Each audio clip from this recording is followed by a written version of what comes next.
Old friends are like old memories. They always remind you of your past, and we are reminding ourselves of the past episodes from this week of Good Company for the Best of Good Company with me, Hollie Taylor.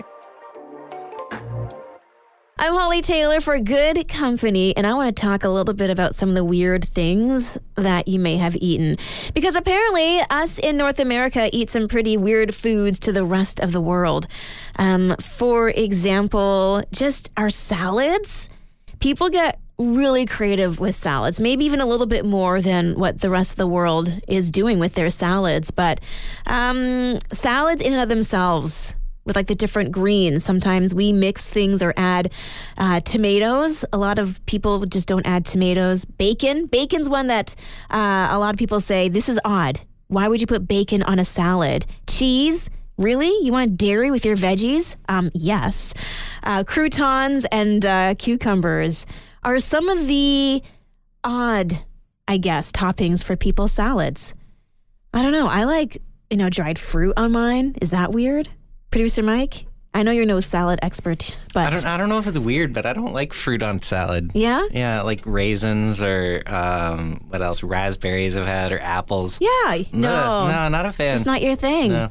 It's like a summer salad, no? Berries and mixed nuts. I can see the appeal, but just I don't like those flavor combinations. Yeah, that's fair. The majority of the world would be in favor of what you're saying. There we go. Yeah. So what are some of those weird food combinations that maybe you've embraced? Oh my goodness. I think kids have the most unique ones. And I'm kind of curious. Did you ever have Cheese Whiz or peanut butter on your celery? Ants on the log? I mean, that was just a go-to snack back in the day. So let's think about it. Some of those weird, unique food combos, since already we're eating weird things in our salad. So let's just add to the unique taste buds that we've acquired over here in North America. I'm Hollie Taylor, and on this Monday, as we wrap things up, I've got a feel-good story for you. It's coming out of Baton Rouge. Matt is the man in this story, and he woke up in his apartment to the fire alarms going on.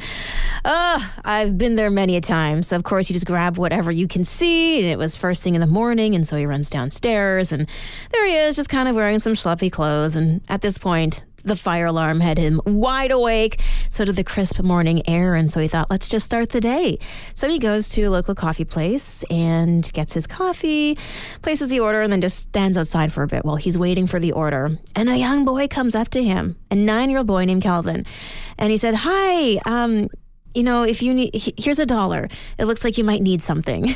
So Kelvin, a 9-year-old boy, mistaken Matt for being homeless. Matt was so touched by this gesture. And what's kind of ironic is that Matt is definitely not homeless. Matt also has several outdoor brands that in combination, he's worth at least $100 million. Yeah, $100 million. But he was so impressed by this young boy. His dad gave him $1 for his good grades, and this boy really wanted to help someone. And Matt was his person of choice. And so he wanted to reward this boy for acting out on those feelings of seeing someone who appeared to be in need and reaching out to help them. And so he actually gave Kelvin an opportunity to do a bit of a shopping spree in one of the sporting goods stores that he works at, and just want to encourage him to continue to do kind things for other people. I'm Hollie Taylor. We are heading into some pretty busy travel months as we are getting close to summer. Can you believe it? I know I can. I'm so ready just to go somewhere and just have a bit of a different schedule and a different pace. So things to look forward to. And if you are in the U.S., well, they recently announced out of the White House that they've issued a final rule. Now, this rule will positively impact our American friends and their travel. I remember during the pandemic where it just felt like delays and cancellations were just another day, or the lost luggage. It was so frustrating. I remember hearing some of my friends in the airline world saying that they would just send flights, no passengers, just luggage. That's how far they were in the backlog of getting people their baggage. So now legally, the airlines are required to promptly, I love that word, provide passengers with automatic cash refunds when owed. None of this waiting around. So this means that if for some reason your flight was canceled or significantly changed, there was a delayed in your check bags or your bags never came, they have to reimburse you for the failure to provide the extra service that you purchased. I love this. Would love to see this happen here. Can you imagine? Automatically, your flight's been canceled. You've got a refund waiting for you in the bank. This would be a huge travel win. There's other things I would like to see change as well. If we could reimagine the travel industry, what are some of the other changes that you would like to see? Text in 905-338-1250. I'm Hollie Taylor. We're talking about motivation and how can you get and stay motivated. 905-338-1250. What are some of the things that you do to try to get motivated? A new survey would say about 38% of those in the U.S. have never felt more uninspired to work than they do right now, which is, I don't know, that seems to be a lot of people. I mean, 38% of the people in your office are just feeling meh. So if you fall in that 38%, what are you doing to try to be motivated? Producer Mike, do you have any tips? Because whenever I look over, you are always like pedal to the metal. You're working. Seems like it. Okay, Yeah. I'm glad the illusion keeps up. I'm definitely not motivated all the time. Yeah. I think by seeing what other people do and when seeing other people who are motivated, Yeah. that sort of, I don't know, lights a fire under my butt a little bit to get up and go do something. Do that thing you wanted to do. Yeah, just do it. Yeah. Do it.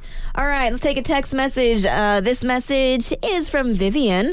She says, music, yes. Also, I reward myself. I set my timer for 15 minutes to do work, and then I take a 5-minute break. Eventually gets up to an hour of work and a 15-minute break.